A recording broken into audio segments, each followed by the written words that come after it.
What is up? Welcome to episode 20 of Etsy Jam. In this episode, we talk with Kyle from CigartMetalWorks. Kyle got started on Etsy by creating a product that scratched his own itch and helped him feel like Arnold Schwarzenegger on the golf course.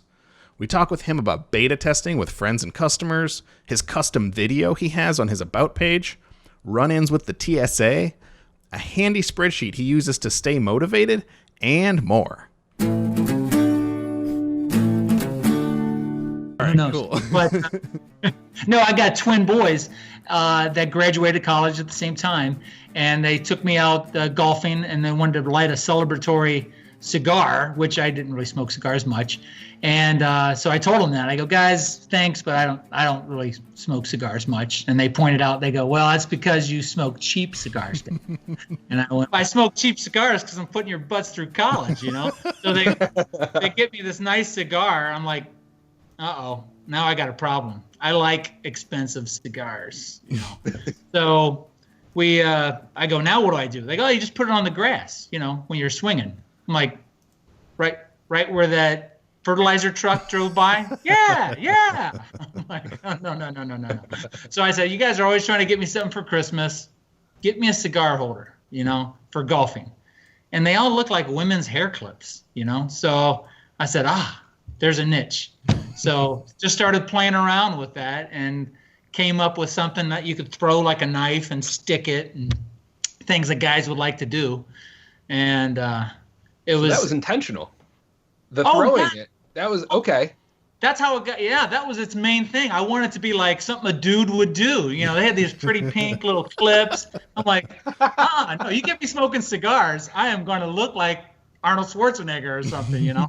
So I wanted to be throwing it. As a matter of fact, that was my test. I'm like, if you can throw it and it sticks 9 out of 10 times, it's almost ready. So, and in my job for General Motors, I was traveling all over the world, you know.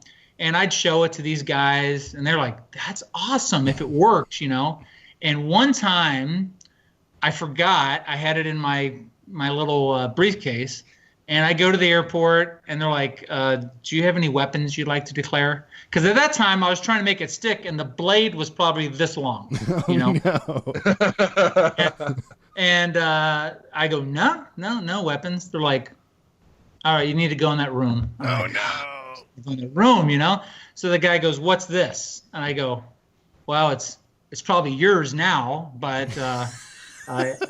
it's a cigar holder. The guy's like, what's the big stick on it for? I go, well, so it sticks when you golf. And the guy goes, well, I don't golf. I'm going to get my supervisor. Supervisor comes and goes, explain to this. I go, well, it holds a cigar. I said, I wanted to get it so, you know, when you threw it on the ground, it would stick. He goes like, that is so awesome. He goes, where'd you buy it? I'm like, well, I'm kind of inventing it. Oh, really? When this goes to market, you call me up. Here's my card. He can go. I'm walking through the security with his knife. I'm like, yikes. So that kind of gave me confirmation like, hey, this is a good product if I ever, you know, get it to market. So that's awesome. Yeah, that was a good time. Wow, that was really cool. How long did it take you from having this experience with the girly cigar clips to actually starting making one of your own?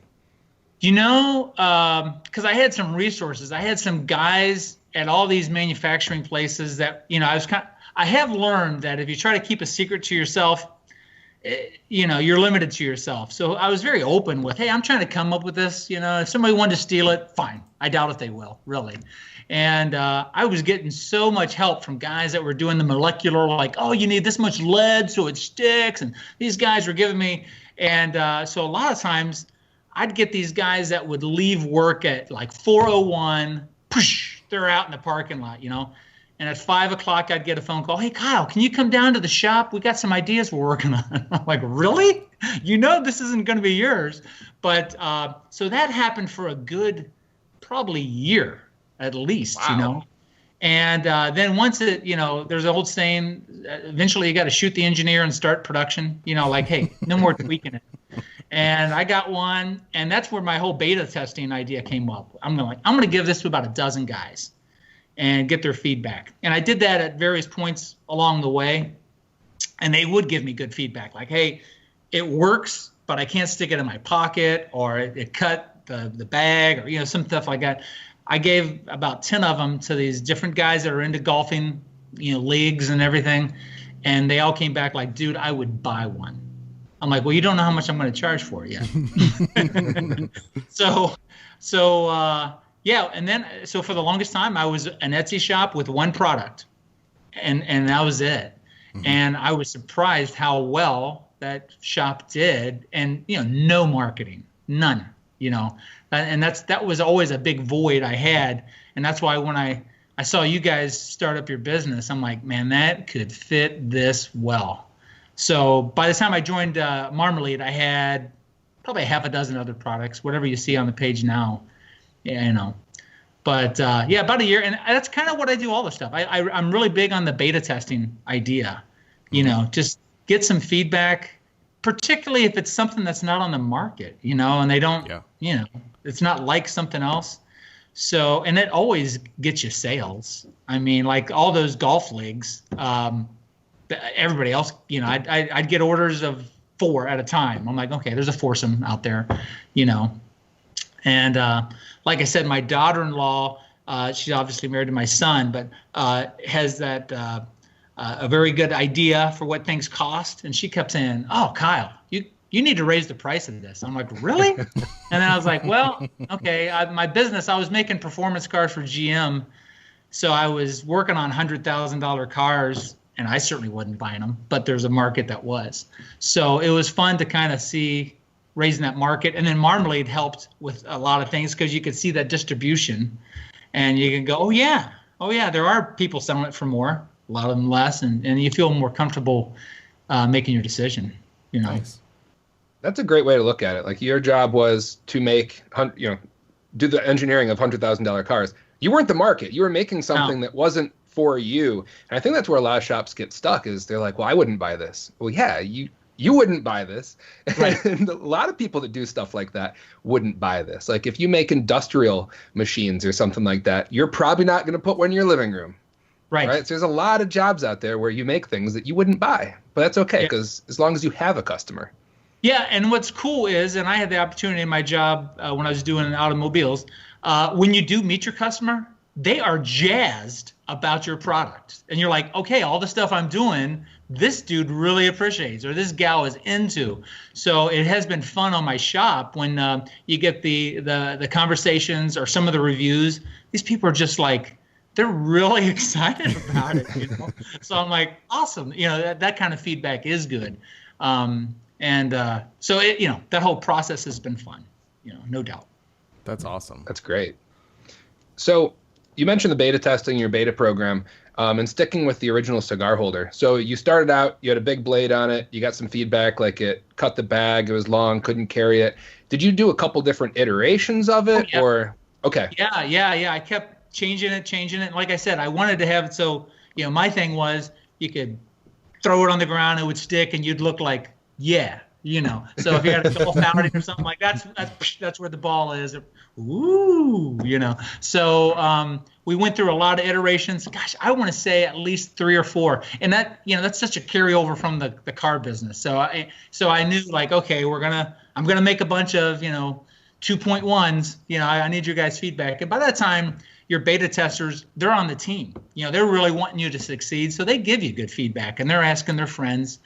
And so that, I would say I probably had 3 or 4 designs in that year that I thought this could be cool, and some of them were very functional, but they look stupid, so you're like, okay, well, you got to have both, especially with Etsy, we're not going to be able to touch them. So got some good feedback there and ended up with pretty much what I've had. And that was 2013, I think, when it launched. And then it was kind of neat once to start getting the price down, working with people that helped me with the materials and getting that cost down, and because the market's going to give what it's going to give. You can't just say, hey, the materials went up, I need to charge more for this. The market's going to tell you what that is. So but you can work on the other end, getting the cost down. And absolutely. So that's been the fun part. It's just stuff happens when you start looking at it that way. Pretty cool. That's really cool. And so is your workshop out of your garage right now? Yeah, it is. I had about a year ago, I had an opportunity to retire from General Motors early. And so I said, okay, let's get for real. I'm going to, be the old guy that does stuff in his garage, but I got a nice shop, and it is nice. I just go in there and make some stuff. And what's funny is I'll get some neighbors that are retired but much older than me that they want to work. They're like, hey, I'd like to do what you're doing in your shop. I'm like, I know there's child labor laws, but I don't know. Like senior labor. I don't know what you got. I'm in Arizona now. I moved from Michigan to Arizona, so I'm like, it's kind of hot in the summer, guys. I don't know, But so like, we love it hot. I utilize those guys every once. It's dry, yeah. They'll be dry on the floor if I'm not careful. So. That's fantastic.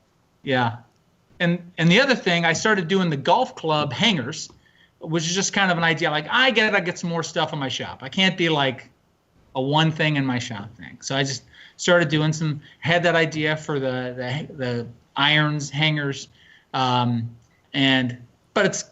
it was going to cost me a little bit to make them. So I'm like, and I started looking at what they sell for these wedding day hangers. They had the pretty, where the bride could hang her dress, and they're charging, I don't know, $25 for those. I'm going, okay, people were willing to pay $25 for a hanger, I guess. So I made some up, but I didn't want them to break. If there's anything I don't want to deal with, is someone saying, hey, I bought it and it broke. I want to be surprised. That was kind of our rule of thumb when I was with cars. It's like, if something goes wrong with a car, we want to be like shocked. Like, no way, we've tested this a million times. So I don't have the resources I used to. So I came up with this hanger, and my wife and I were going on a long, like a 5-week camping and hiking trip up to Maine and Canada. And perfect. I got a friend. It was summertime. I said, hey, can you pull out your heaviest winter coat, put it in your closet to test out my hanger? Yeah. Okay, whatever. I just want to make sure it didn't bend under the heaviest coat. So we got his big, heavy winter coat. I think it was 2 of them. And he has some buddies over, and they, what the heck is your winter coat doing in the closet? He goes, Kyle's making some hangers. Let me see it. The guy's like, I want one. How much do they cost? He's like, I think he's selling for like $25. Oh yeah, I want a lot of them. I'm like, bingo, beta tested and market tested. So those things just happen. And you give a couple away, it always comes back. I like that. That is really cool. So for most of your beta testing, is it pretty informal like that? You don't have like surveys or questionnaires you send out. It's more like give it to some people and then have a conversation with them about it. Yeah, for people like in my circle, close friends and family, I keep it very informal. But what I've started to doing with, and it was basically based off of one of your podcasts where you said, hey, it's okay to follow up. Etsy won't shoot you if you follow up. How was the buying experience? Well, in that follow, hey, I'm going to contact you in a couple weeks. I also say, hey, if you want to be a part of my newsletter, we're always coming up with new products about every 3 or 4 months. You'll get a preview of what we're working on. And if you're willing to, we might send you a new product if you volunteer to be a beta tester. Oh, cool. So I've gotten a few guys with that, and those have to be a little bit more formal because I just can't bump into them, right? Mm-hmm. So I'll send them, a survey, what'd you think? But most of the time, they get pretty informal on their end very fast. Like, hey, I passed it around to these guys. They had these conversations. Keep me in, send me some pictures of the new stuff. And sometimes it's like, okay, I get it. You can stop with the input now, but it's not a problem to have, right? Your customers Absolutely. Feel like they're on your team. They usually favorite your shop. And we're trying to get into the personalization part of the business because a lot of the requests, a lot of weddings, you want the groomsmen's names or something on there. We didn't have anything. And I did have a guy, another Etsy shop guy who said, hey, I can laser put some initials on there, laser engrave them. I said, cool. I'll give you a couple, and I'll give them to one of my guys. Mm-hmm. And so I gave them, and it looked awesome. But within 2 weeks of golf, wore off. Yeah. So glad I did the beta test, right? Otherwise, I'd get, hey, these are rubbing off, man. So my wife's starting to work on doing some stamping, and we got some.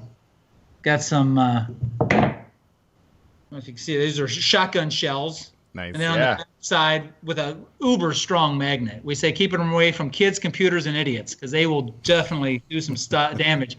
But on the other side, we'll be able to put, some kind of stamped name or something like that. And I can write off when I go hunting now, Nice. all my bullets. Well, bonus. That's fantastic. That's what I call a lifestyle business right there. That's awesome. Yes.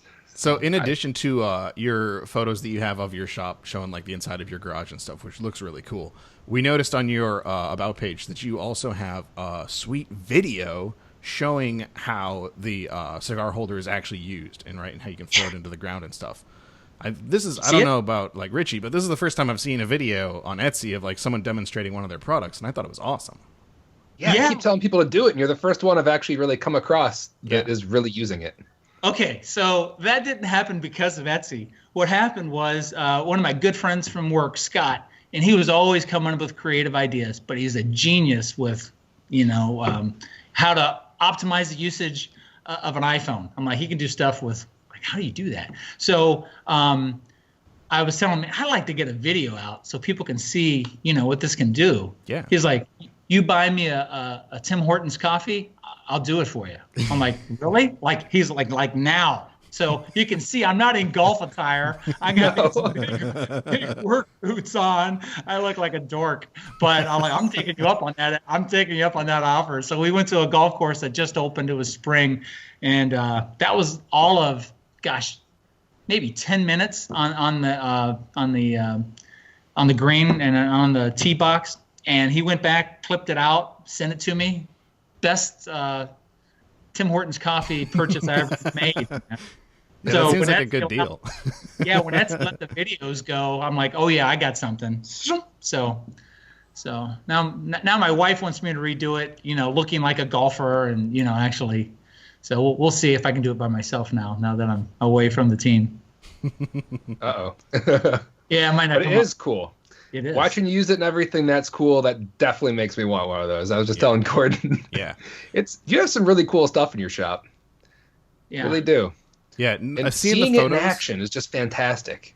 Seeing the photos is one thing, right? Like they look nice, right? But seeing you in the video actually chucking this thing into the ground, like you said, Arnold Schwarzenegger style, that's totally what it looks like. And you see someone do that and you're like, okay, that's awesome. That's awesome. Yeah, and it's not like anything else. So that's one of the things, like with Marmalead, I was going, okay, I got some things that people might search, kind of like how you do your starfish necklace, like, oh, this is what I'm looking for. Give me one that looks good. On this thing, I'm like, the reason I got this is because there wasn't much like it out there, So that has been like the advantage as well as the challenge, right? Because I think, so I did put that video on YouTube as well, but, driving people to it has been a challenge. But I do know my take rate, once they go to it, I get a lot of business, once they do see it, Yeah. I'm hoping some guys will even start taking up smoking cigars just because. It probably works with like those bubblegum cigars too, if people prefer those. Exactly. Oh, I should do that. Yes. That might end up the other half of your shop is the cigar factory. Over here we roll the cigars. Over here we sell you the holders. There you go. Yeah. I could definitely write off a trip to Cuba now if I want to. Maybe. I didn't. There you go. Research. Yes. That's great. I've been trying to, like I said, I haven't gotten to the point where, because the other thing is I'm trying to balance this with life. So there's always that concern with if it goes nonlinear. I mean, each of these are handmade. Yeah. So by me or some octogenarian, just joke. But so there's always that concern where you're like, I want these. Yeah, give me a few thousand. You're like, uh-oh. Right. So, yeah. I need some more seniors. Yeah, how much time do you have? Yeah, exactly. So, and we did have a golf outing, and there's typically about 4 people on each hole or 8 people on each hole. So I got an order for 96 of them. Wow. And but they only gave me a week. So I was like, hey, I'm gonna have to politely turn you down. Remember me next year, type thing, because it's a good problem to have. But I was like, no, you got to have a work-life balance. I don't want to have the work managing me, So turning down some of those, and there's always that thing of people want what they can't have sometimes. So if the inventory is low, that helps. I think people's desire to have one. So. I think you're right. That's really good philosophy too, to like you really know your limitations and everything because, like let's say you try to do them, but then you let your standard slip or something like that to dim done. They're not happy. You're upset with yourself. Like you get yourself into a bad situation. That's tough to do, to say no to something like that, especially a big order. But it's really good that you do that kind of thing. I think that's a really good lesson for shops. Yeah. I've seen that in other businesses, and sometimes it's a little bit of greed, maybe, or concern, like this won't come again. It'll come again. They liked you for a reason the first time, and maybe you won't get 96, but yeah, that's okay. That's okay.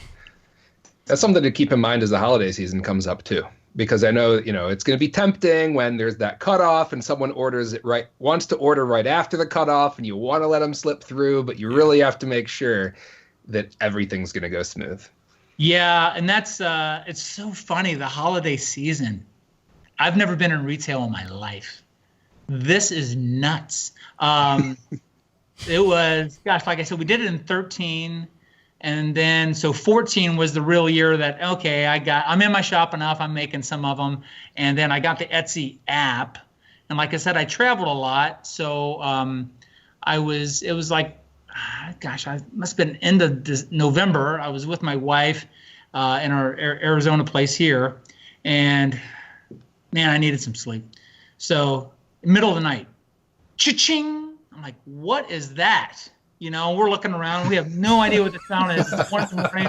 I'm like, I don't know. It must be somebody's computer. I don't know. And then like 10 minutes later, cha-ching! I'm like, what? I'm awake now. I'm flipping over lights, and then I said, hey, it's the Etsy app. I just made 2 sales. So then I went back to sleep. Cha-ching! I'm like, oh, yeah, that's helping me sleep now. That's sweet music.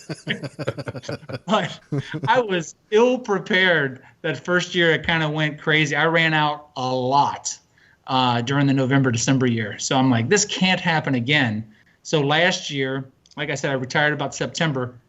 Hey, I'm going to build it up so I can't run. And I run out. And boy, heard that cha-ching all the time. I ran out. I was like, this is craziness. So this year I promise, no way am I running out, right? Yeah. Let's see. We'll see. Awesome.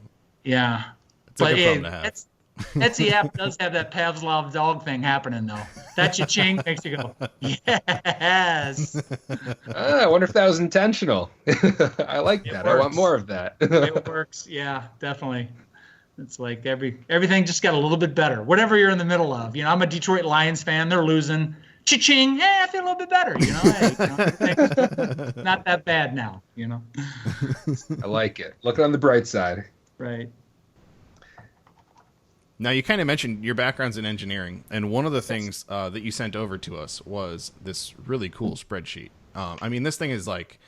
This thing seems to be very well planned out, thought out. There's a lot of different numbers here, a lot of different categories going on. And so we wanted to chat with you a little bit about this and learn here kind of what you've got going on in this spreadsheet and what sort of things you're tracking and what you're setting up here. It looks like you've got, points and targets and goals and actual.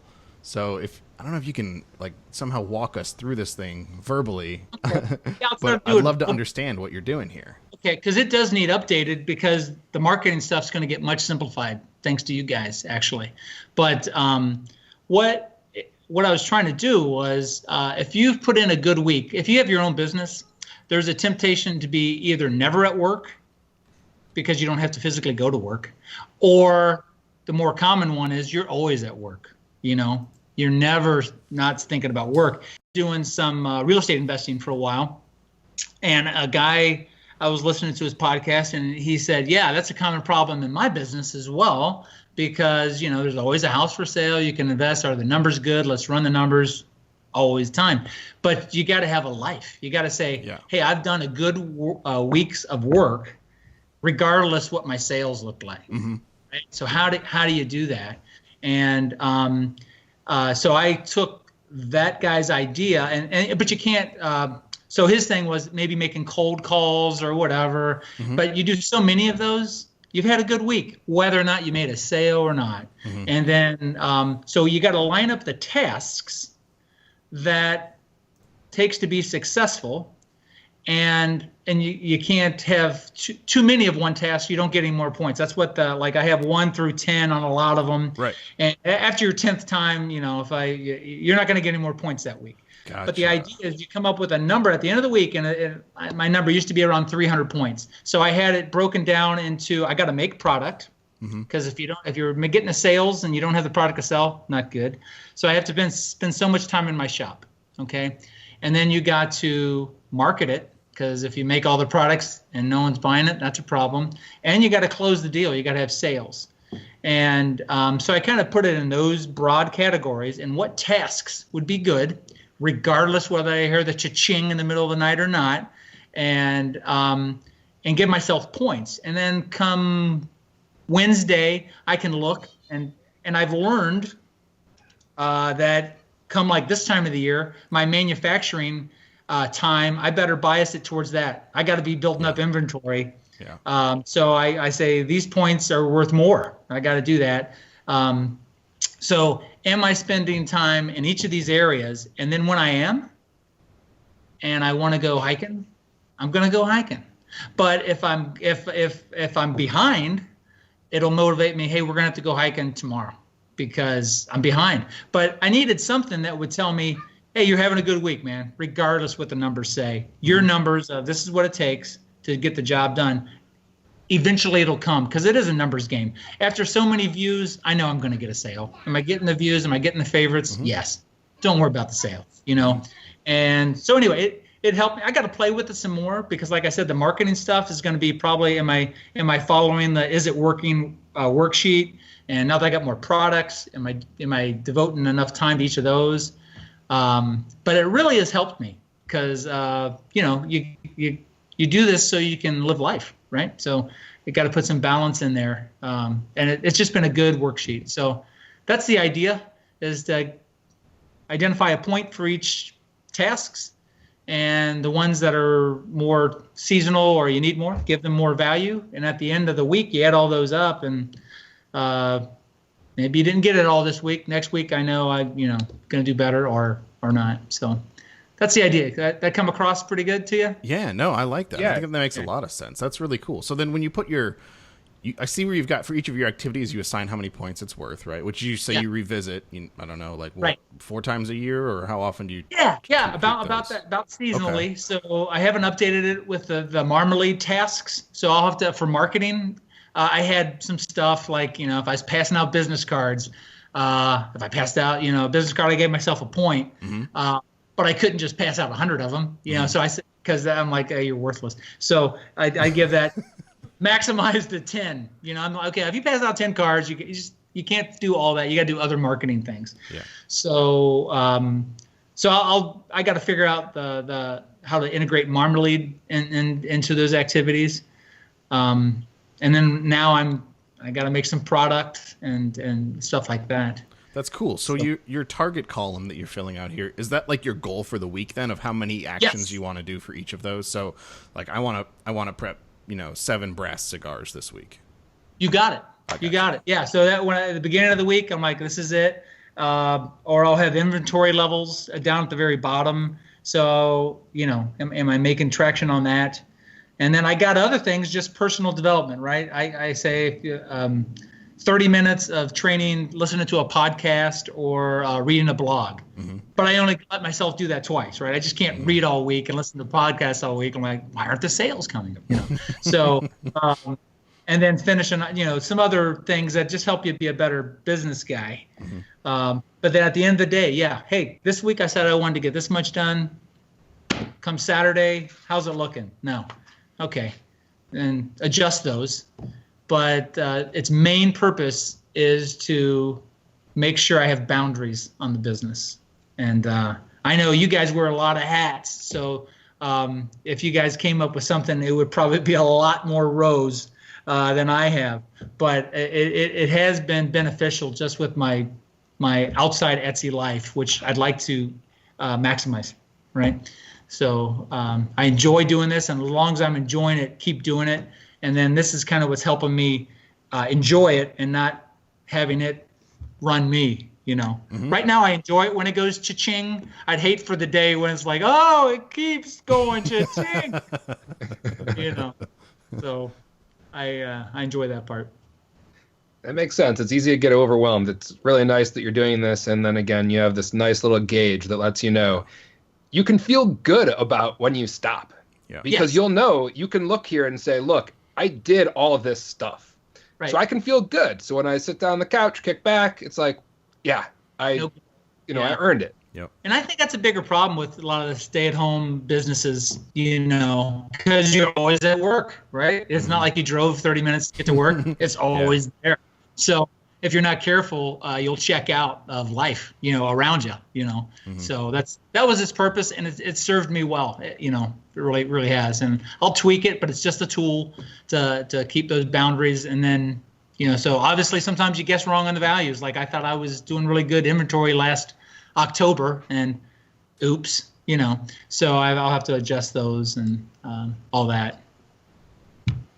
It makes sense. I like this. I think this is cool. I think that, you know, you talk about how the holiday season is totally crazy. Well, people on Etsy a lot talk about how the summer is like a slump, right? And so if you're focusing on something like this throughout the summer and you're tracking your progress in building up your inventory, preparing for that next holiday season, you know, I feel like you're going to feel a lot more satisfied making it through those summer months than if you're focusing on the fact that sales aren't as high as they were in the holidays. Yeah, focus on the personal development, getting the business in order, whatever your tasks you think you can do. And you just, you know, you got to have enough confidence that I do this, the business will come. You know, the sales will come. And I am confident of that. But so I'll add other things like I think I try to, on my page, say, hey, I'm going to come up with a new product every 3 or 4 months. And I promise my customers that. So I better be working on something I better have a whole lot of ideas that I'm testing out, right? So I give myself big points for that. But I was in advanced product development in the car business, so I kind of lean towards that anyway. It's more fun for me. But you better be working on that during the slow months, you know, when you're not filling orders like, hey, what if, let's try, because you're going to have a whole lot of stupid ideas before you have a good idea. I mean, it's, you know, it's going to evolve, you know, like you can have a blade this long in a golf bag and all that kind of stuff. But that's the fun part, right? Making this stuff. Yeah. It is fun, and I think it's absolutely necessary to start there. Like you said, you have to have a whole bunch of stupid ideas to get to the good ones, and you can't. There's no shortcut, at least not in my experience. No. You can't just skip right to the good ones. Right. It's funny the things you learn from the failures.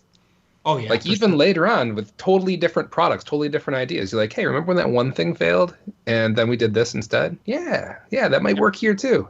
Oh yeah. There's a long history of people succeeding because they, you know, have failed quite a few times, and then that becomes the big moneymaker. Mm. So with the different products that you put through your beta tests, what is your success rate? Like, do you see more failures than successes in the products you put through there? Like, do you ever drop anything? Yes. Yeah. I've had some what I call DNR, like do not resuscitate this patient, you know, kind of things. Yeah. And that basically is when I go out of areas that I'm at. And that's kind of how we got our tagline, because I said CigartMetalWorks. It was Cigart originally. Mm-hmm. And people, you know, that was kind of the idea. Do you remember the old jarts that kids would throw in the air and land on their heads, and they don't sell them here anymore? But it was a cigar jart, you know, that was it, right? But then started doing some other stuff, and we tried some things out of wood. And I've never worked with wood very often, and horrendously failure. They just I gave them to people, they fell apart. They're like, this is not in your wheelhouse, Kyle. I'm like, okay, thanks for the input. Good to know. So to make sure we stood there, that's why we added CigartMetalWorks. It's like, hey, we are not going to venture out of that if it looks, you know, just so our, you know, that was a big failure, but it's okay. Yeah, it's good to know. And from that, we got some good ideas. That was the one where we thought, hey, we'll make coat hangers out of the irons first. Those did really well. And then I go, wouldn't it be cool to have wooden coat hangers out of the old wood, you know, the wooden woods? Yeah.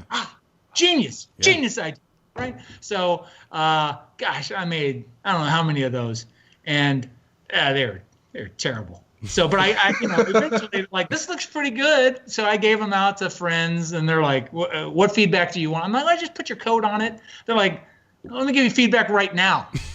Like, this looks bad. Okay.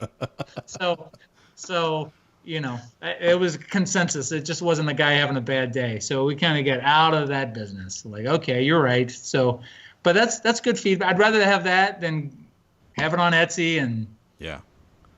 Even just having a bad looking picture out there would be bad, I think, for your shop. So yeah, but most of the time the beta testing, I kind of live and breathe by that. I am definitely going to give away products to people, hopefully not even family and friends, but and the feedback has always been, I think I can say on every one of my products, that I say, hey, just use this whenever you can, show people. And usually they have like, yeah, some of my friends want one, so when this is for sale. And that's always been, okay, I think it's ready for market, or, once I incorporate some of the feedbacks you give me, it'll be ready. Yeah. So that's confirming, that, okay, you're ready to go. It's ready. I like that too, because it's even kind of building in sort of like pre-orders, so that when these things do hit the shelves of your Etsy shop, you've already got people lined up to buy them, and you're already starting to seed it, hopefully with reviews and feedback, so that when you're posting this out there, it's not like it sits there for a month or two before someone actually buys it. I'll tell you what, though, I wanted to talk about some of these other products you have, because you have some pretty cool other products, and I'm kind of curious where you get some of the ideas for these. So, like the vintage golf club bottle opener. I figure once you came up with the first bottle opener, you probably did the metal wood one also. But where did you get the idea for the bottle club opener? Those are pretty cool. Yeah. So one of my friends had seen one or thought he'd seen one, and I'm like, the way he described it, I'm like, well, I could do that, So I made one for him, kind of like and then he put it on his desk, and orders started coming. So I go, well, I think I'll put that on Etsy site, and that has been very popular. You're right, yeah. So and then my brother-in-law is a bartender, so I'm like, hey, before these go to product, I want to open a lot of bottles. So he's like, send it over to Indiana, so I can put bartender tested, golfer approved, or whatever. But yeah, like I said, I'd hate for these not to work. Right. So, and this is a little dark humor, but being here in Arizona now, in Michigan, it was kind of easy, not so easy, but the old wooden woods, they stopped making those like 1980 or something. Right. So what you need is where a lot of old people are and either die or give up the game. So when I moved to Arizona, there's a lot more places where you can buy these old woods, because the newer ones are all metal, and not as cool looking. So coming to Arizona has been kind of it's a little bit morbid, They're like, hey, there's an estate sale. Let me go check it out, But yeah, so I got a lot more of those. But that was a classic, hey, Kyle, I saw this, and he kind of described it. I'm like, oh, I could do that. Come on, and made a few and they sold. So I put them on the market, Nice. Yeah. That's a good example of just keeping your ears open and, thinking, hey, that does sound pretty, I could do that. And that sounds cool. And then give it a shot. Yeah. Yeah. So, and actually, of course, I have them around my house, and we'll have friends over, and it's always, hey, where'd you buy that? I'm like, hey, come in the garage. So, but so yeah, those are good on the eye, and very popular for weddings, groomsmen, and like foursomes will get it, and gifts for dad and things like that. So yeah, it's cool stuff, and the kind of stuff that you're like, yeah, that's really unique looking, and it's kind of the type of shop that I expect would do really well with the whole, like, you have somebody, somebody you gotta buy a gift for, and they're one of these people that has everything already, right? They don't need anything. What do you get them, right? You get them something they didn't know they needed until they saw it, and then they have to. Right? Yeah, and that's been the challenge for my keyword searches, and that's what I emailed you guys. I'm like, okay, if I get too specific, there is no one gonna say, cut off old golf club turned into a bottle opener search, So it's always those things like, I don't know. So those broad searches, they do well for me, like gifts for the guy who has everything or the golfer that has everything. But, there's some risks when I was learning to try to figure out what the right keywords are. Because if I got too specific, there just wasn't nothing on that page, So it has been kind of a challenge for those type of things. Yeah, it's definitely a fine balance, and every shop that's in different markets definitely has their own struggles with it. Because, like you pointed out, like if there's nothing on the page, it's not really enticing to keep someone there, right? You want enough there that it looks like, hey, this could be a good option. Like could be something I'm looking for. But you're also on there, and you do a great job with photos too. Which I should mention as well. I love how you lay these out. I'm looking at your shop right now and have the different listings up, and it's really, every one of them is attention grabbing, right? Even in your own shop, they're all just very attention grabbing. So I bet they do very well on search pages next to other listings. And I like just the angles and the stuff you're doing with them, showing these things in action. Like here's a golf ball with a cigar holder and a cigar in it, that. It really paints the picture of what I'm looking at. I don't have to, use brain cycles, right? Like they're always saying, like reduce the brain cycles that your customer has to use to get to the end, because people only have so many in a day. Yeah, that's good feedback, because I saw you guys had an option to have Etsy buyers look at photos and such. And like I said, I said, like, my daughter-in-law, she's an Etsy buyer, so I'm going to save me some money. Can you go do this for my shop? And getting that kind of feedback, I thought was very worthwhile, and changing. And she actually gave me some suggestions, which I'll be making soon. But yeah, that is the idea, is so that they can kind of put your face here and like see you doing it or whatever, and don't have to figure it out. There's a couple things that I still have questions on, but so yeah, I've taken your guys' idea of just having people give you feedback, kind of like my beta testing for pictures, if you will, and hey, what do I have to change, and so forth. So thanks for the feedback. Of course, anytime. And I like that you use your daughter-in-law for this too, because like you pointed out before, these are gifts for guys, but they're products for guys, but a lot of times they're gifts, and who's doing the shopping. So you have this balance of, well, this has to be like a cool guy product, but it has to be something that at the shop, everything about it has to be compelling to the woman who's buying the gift, right? So like you can't have something that, I don't know, sometimes I feel like, men and women will shop a little bit differently, right? So like, there might be something that sets off red flags for a woman buying something online, right? That a guy would just kind of gloss over, right? Right. And you have to walk that balance. You can't just make it all, cars and explosions and knives, because they're going to be like, what? Yes. And that's the thing, like when we started the whole Bill Murray thing, that's lost on about 80% of my audience. So I'll probably put my real picture up there eventually, because, it's a guy thing. And I've learned it's about 80% of the people are females, buying it for their spouse, boyfriend, husband, dad, whatever. So, They just think it's a picture of you. I know. That's the thing. It's like my brother showed it to somebody. He goes, yeah, my brother, he's telling somebody, he goes, he's retired now. He's an Etsy-preneur. And he was like, do you remember that commercial where Tony Romo did football? It's like, I'm Tony Romo. And then the other guy's like, well, I'm arts and crafts Tony Romo. Yeah. Don't be like this Tony Romo. So that's what my brother's like, oh, you're arts and crafts, Kyle. But he was showing somebody the page, and they're like, cool stuff. He needs a haircut, though, That's Bill Murray from, okay. Oh, man. All these poor people are going to watch Caddyshack and be like, that guy's got an Etsy shop. Does.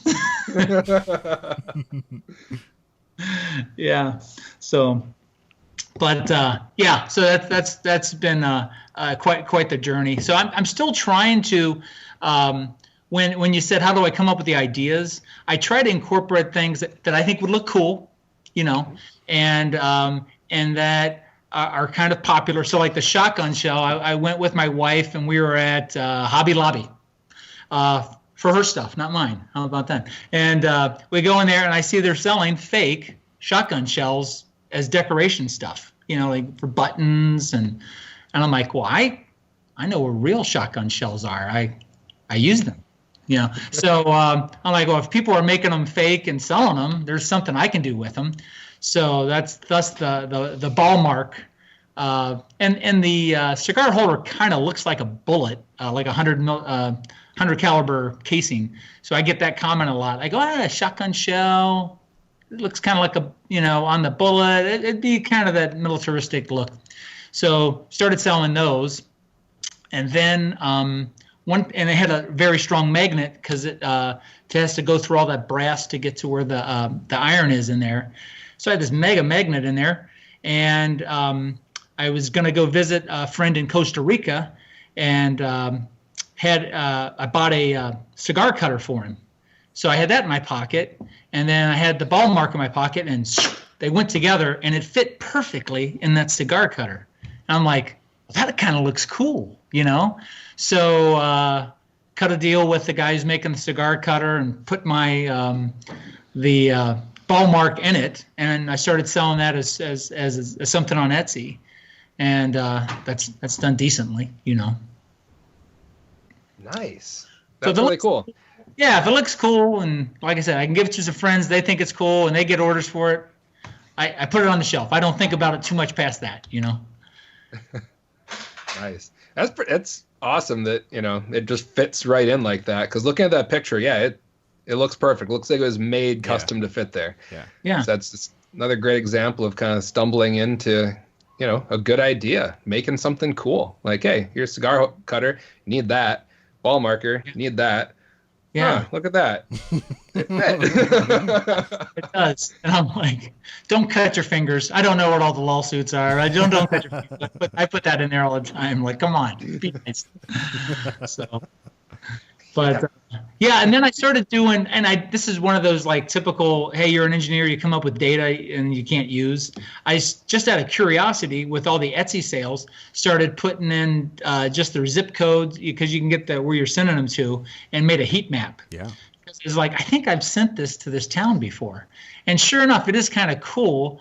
I think I sent that to you on some of my first communications, but you just go to, I think it's an app called Map It, and I think Excel has that now too.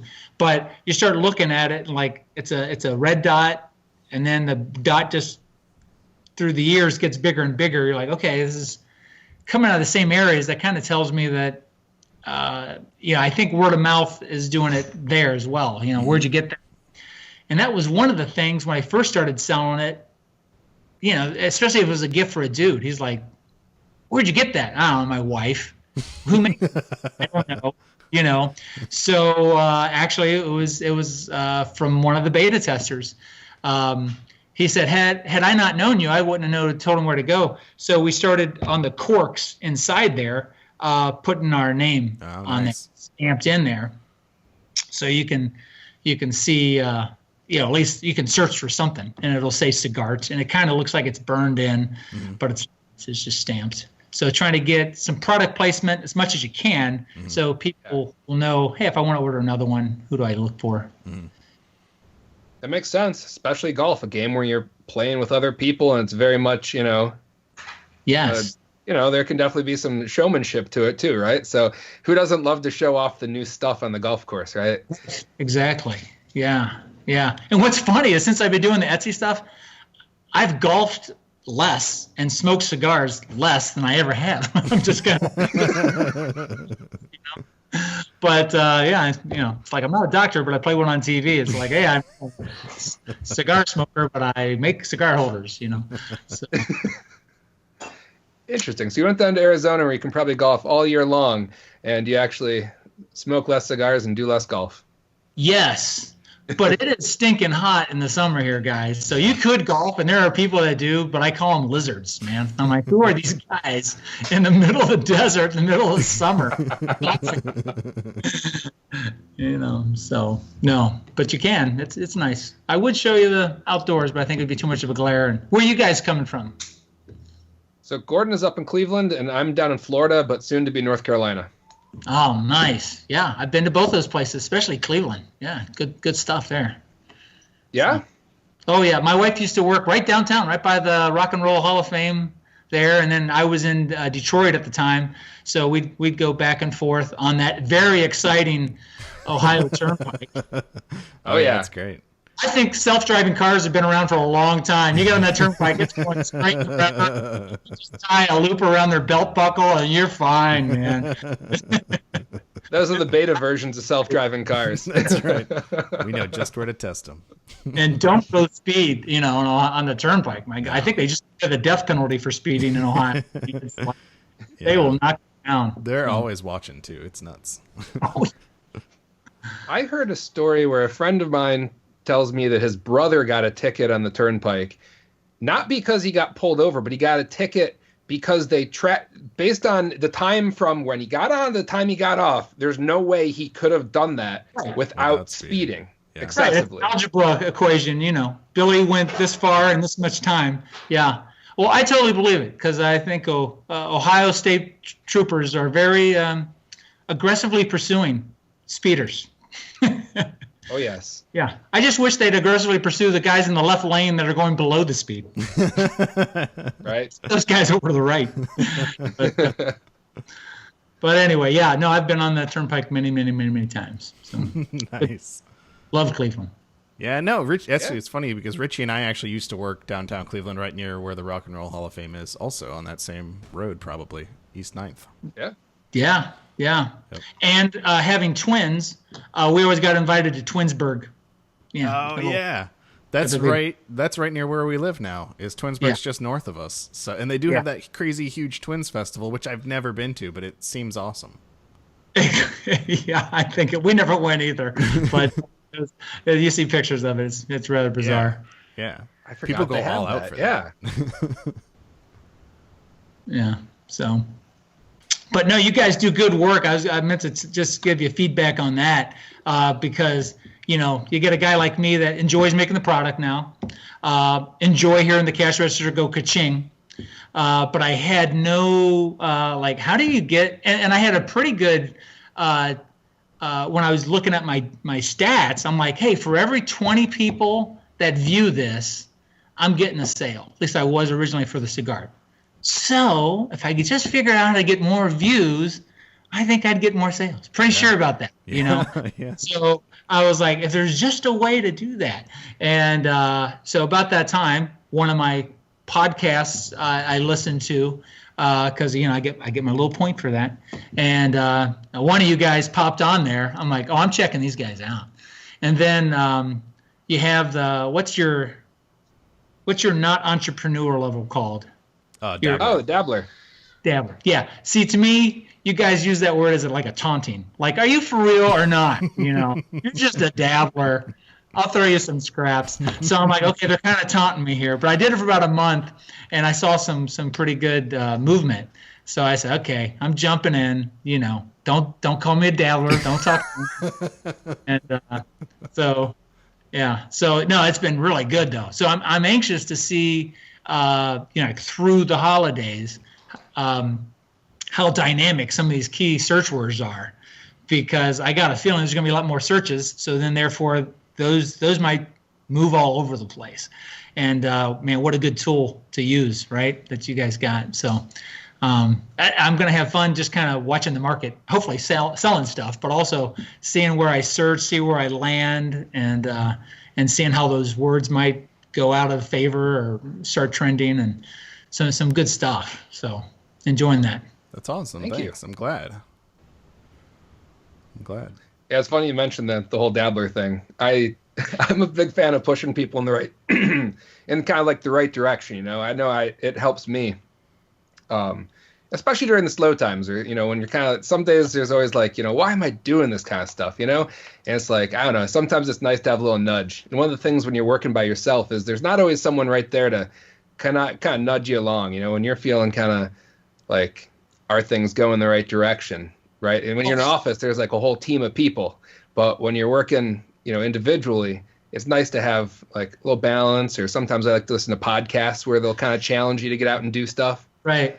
You know, they got kind of the tough talk, and I find that motivating for myself. Yeah, in the NFL, you guys would have got the taunting flag thrown on you because I'll sign up as a dabbler. Taunting, you know, like give me something else, you know.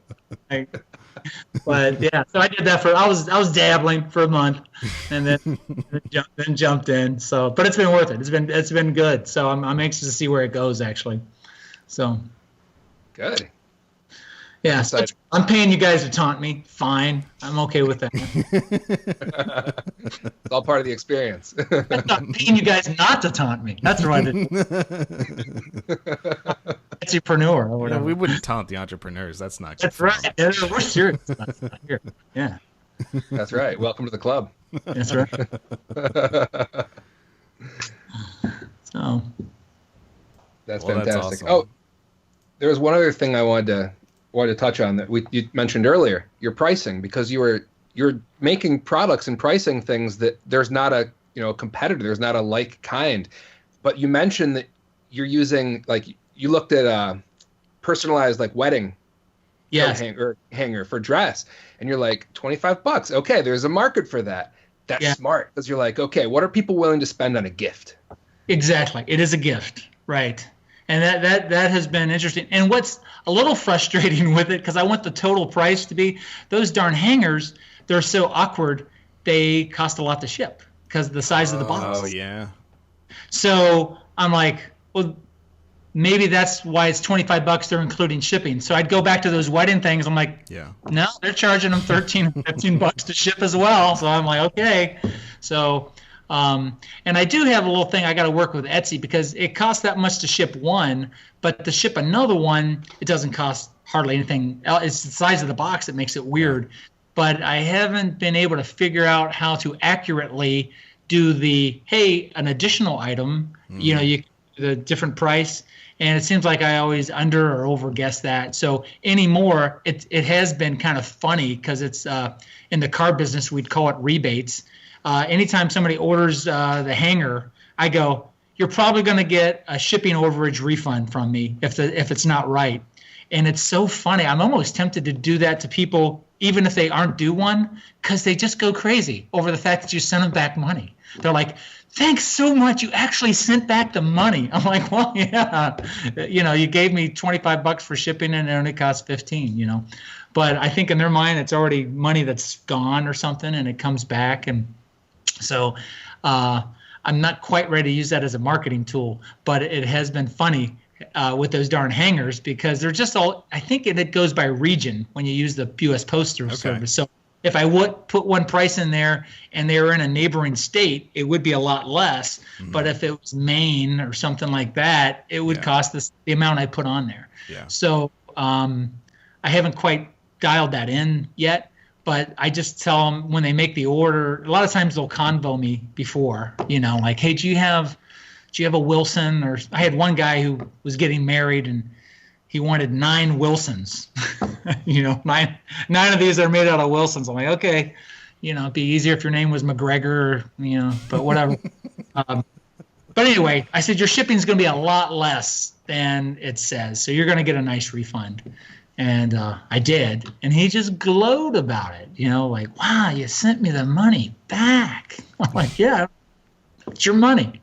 But so yeah, that's the one thing with those hangers, trying to find what market tested, people are willing to pay that, and then like I said, the shipping's a little weird, but it's like a $40 purchase. If everything maximizes out with the shipping, I'm like, that's a little too much. I come to find out, no, they're willing to pay that for a gift. Golf leagues have ordered them as a prize at the end of the golf. Cool, yeah. League. And I actually added that once I got a couple orders for that, I put that as a key search word. Hardly anybody's in, but I'm like, hey, if you're in charge of getting the prizes for the golf league this year, they're going to go on Etsy, hit golf league. That's what the lady said she did. She comboed me. I go, how exactly did you find me? And she goes, I looked for golf leagues gifts. Did you find anything? No, but your picture showed up in something else. I'm like, perfect. So, had a couple extra words out of that. That's right. So that is a good way to get keywords too, right? Asking people, how did you find me? right? Yeah, if you have that opportunity, Yeah. for sure, right? Yeah, can't pass that up. Yeah. No, that's good thinking. Especially if they remember. Yeah, well, she just remembered what she was searching for, right? Because it was a gift for the golf league, and I'm like, oh yeah. So, and then I said, have you visited my shop? She goes, no, I just saw the hanger. So I go, check out my shop. I got other golf stuff. So she ended up buying a lot more other stuff. She got some of those bottle openers and stuff. So that was nice. So Nice.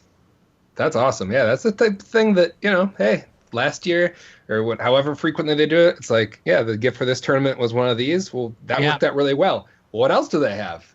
Right. I mean, if you have a great experience, why not keep coming back? Yeah. And then when they talk to people in other golf leagues and like, hey, that was a cool gift. Where'd you get that? Right. And I haven't found a way to put my name, because then it gets, you don't want these things to look like NASCARs with names over everything. But I haven't figured out how to get my name on that, other than we put a nice little tag on it that they can take off after they get it. But the Cigart's been the only one that I can keep the brand name in there.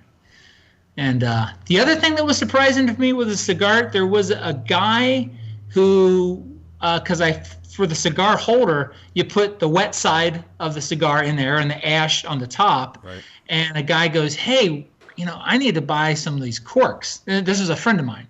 And I said, oh, I'll get you a cork. He goes, yeah, but how would anybody else get the replacement corks? That's a good question, because I'm buying them in bulk, because who can buy one cork from anybody? So he told me, he goes, I don't care what they cost you. You charge $5 for 5 of them, which of course don't cost that much. But, with your stamp on there, I'm like, I'll never sell that many. Oh, yeah.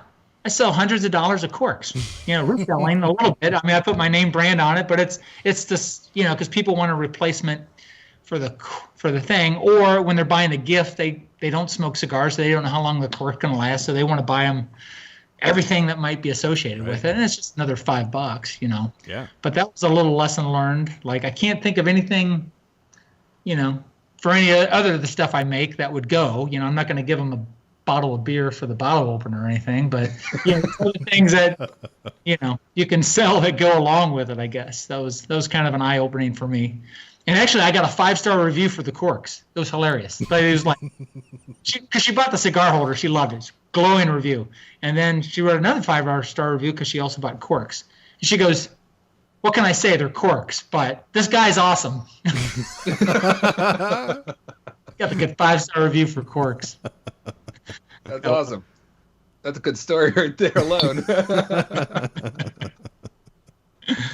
Yeah.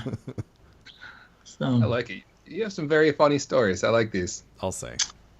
Yeah. Well, call me anytime. I'm here all week, Perfect.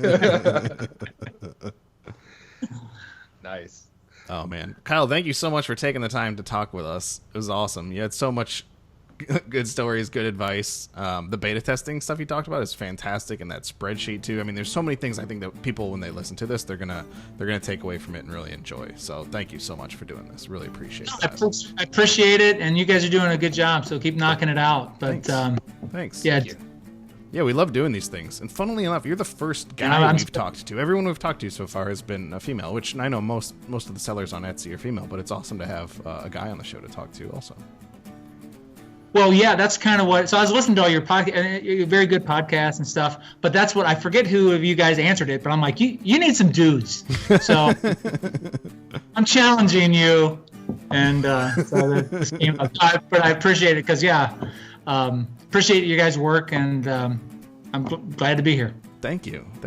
For anyone who hasn't checked out Kyle's shop yet, it's CigartMetalWorks. Check him out on Etsy. Check out his About page. Check out the awesome video that he's got out there. It's really cool, and hopefully you guys get inspired by that and put together one of your own too. But again, Kyle, thanks so much for doing this. Appreciate it. Everyone else, we'll see you guys next time on Etsy Jam.